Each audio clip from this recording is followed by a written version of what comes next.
Line cut. Hello മച്ചന്മാരെ, എല്ലാവർക്കും നമസ്കാരം. അങ്ങനെ നമ്മളിപ്പോൾ അതുപോലെ രാവിലെ കോളേജിലോട്ട് പോകാം. ഞാനും അക്ഷയും കാശിയും കൂടെ നടന്ന് നേരെ നമ്മളെ നാരോത്ത് ഹോട്ടലിലെത്തി. അവിടെ നിന്ന് അവന്മാർ പൊറോട്ടയും കടലക്കറി കഴിച്ച്, ഞാൻ ദോശയും കടലക്കറി കഴിച്ച്. അവിടെ നിന്ന് നേരെ ബസ് നോക്കി നിൽക്കാൻ നേരത്താണ് നമ്മളെ കോളേജ് ജ്യൂസ് വരുന്നുണ്ട്. കറക്റ്റ് 8:30 ആയപ്പോൾ തന്നെ കോളേജ് ജ്യൂസ് വന്നു. അതിൽ കയറി നേരെ നമ്മൾ കോളേജിലെത്തി. നമ്മുടെ കോളേജിൽ മലയുടെ മുകളിലായതുകൊണ്ട് അവിടെ നിന്ന് കാണുന്ന വ്യൂ ആണിത്. അങ്ങനെ നമ്മൾ കോളേജ് ജ്യൂസ് ആ മലയെല്ലാം കയറി കോളേജിൻ്റെ മുകളിലെത്തി. ഞാനും അക്ഷയും തേജസും കാശിയും കൂടെ നേരെ നടന്ന് 3ാമത്തെ നിലയിൽ താഴോട്ട് നോക്കിയപ്പോൾ ബാക്കിയുള്ള ബസ്സെല്ലാം വന്ന് പിള്ളേർ വരുന്നേ. പിന്നെ നമ്മളെല്ലാവരും നേരെ ക്ലാസ്സിലോട്ട് പോയി. അങ്ങനെ സമയം ഒരു 4 മണിയായപ്പോഴത്തേക്ക് നമ്മൾ അസ്ലു ടീം വന്നിട്ട് പറഞ്ഞ് കളിക്കാൻ പോകുന്നു ടർഫിൽ. അങ്ങനെ ഞാനൊരു ജേഴ്സി കിട്ടി ടർഫിലോട്ട് പോകുന്നെങ്കിലും ഞാൻ കളിക്കുന്നില്ല, എനിക്ക് പനിയായതുകൊണ്ട് ഞാൻ കളിക്കുന്നില്ല എന്ന് വെച്ച്.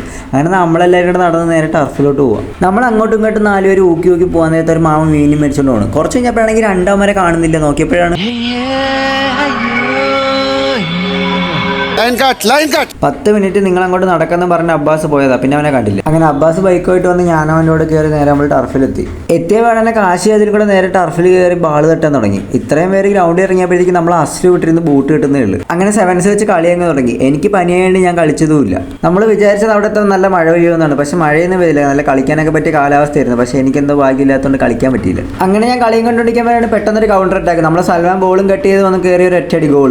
അങ്ങനെ ആ കളി 7-7 സമനിലയിൽ തീർന്നു. അവിടെ നേരെ നമ്മളൊരു ചായക്കടയിൽ കയറി ഒരു ചായയും കുടിച്ചതിന് ശേഷം തിരിച്ച് വീട്ടിലേക്ക് പോകാം. അപ്പോൾ ശരി, ബാക്കി നാളെ.